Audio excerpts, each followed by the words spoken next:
My name is Ray Harrison. I am 32 years old.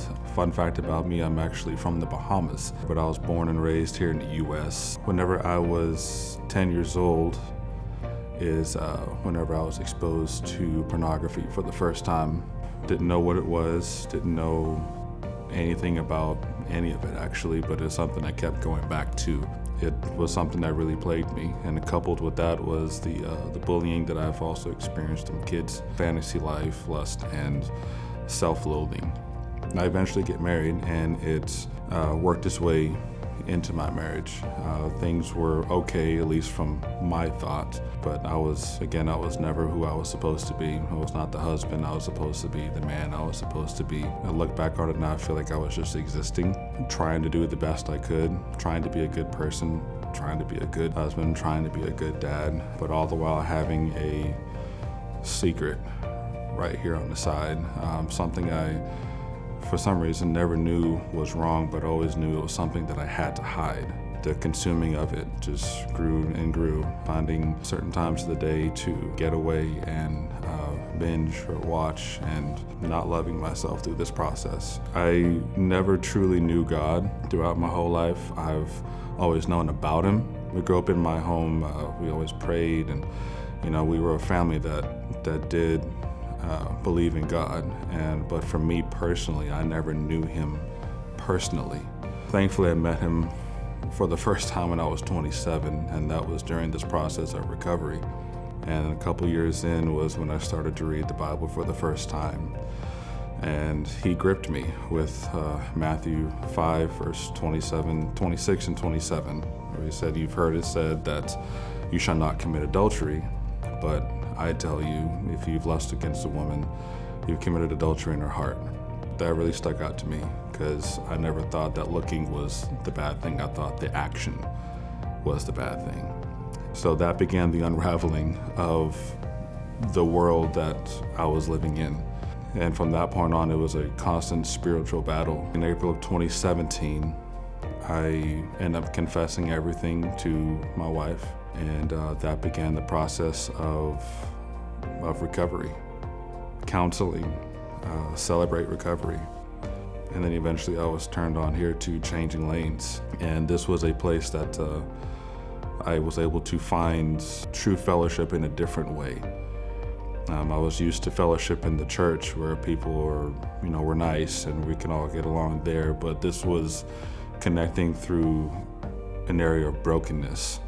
What Changing Lanes did for me was it provided me a place to learn what accountability is like. Again, fellowship, to know that I'm not alone, I'm not walking this by myself. I started recovery because I wanted to save my marriage. They challenged me to know that this recovery is for me personally, because I need to be saved, whether I'm married or not.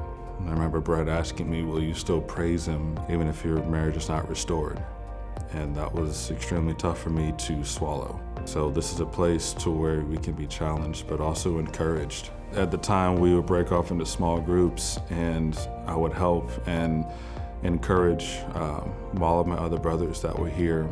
And that was where I actually started to walk in my purpose for the first time, and I didn't even know it. It actually took one of our brothers pointing out that I was very encouraging, to find out later on in months that that's my purpose, is I'm an encourager. I am here to lead, equip, and encourage broken men through brokenness and addiction. So through this place, my purpose was initially born and put into practice. And so throughout the time of doing Changing Lanes, my marriage unfortunately dissolved. We hit my second lowest, to where I ended up leaving home. I had no place else to go, and so my first night out, I actually stayed at the Salvation Army, and then ever since after that, for about a month or so, was living out of my car in my local church parking lot. Still coming here, still being encouraged, still being loved on in the ways that I needed to through my church and through Changing Lanes. Eventually, that actually began the time of building intimacy with God, and to really tell Him my fears, my insecurities, my worries. He began to restore me. miraculously got me back in touch with a friend of mine, and I was able to find a roof. And then I was able to find a job. Eventually I was able to get a second job, which is now turning into an awesome career. Week by week, month by month, he's restoring me. He got me into an apartment. Things with my family are getting better as well. I'm still in touch with my kids. I get to talk with them now weekly, very regularly actually. And another miracle was a few months ago. My ex-wife and I, we spoke, and she said that we're actually good. She said that you and I are good. And so that was an incredible blessing. And so after changing lanes, I'm continually being restored. I am not the same man that I was before.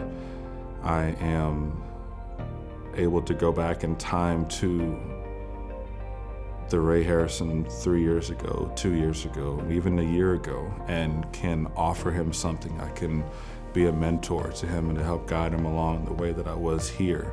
I have a good friendship and mentorship with Brett here, and he's someone I'm able to look up to and to get advice, especially on the pastoral level. So I am being restored and I am free.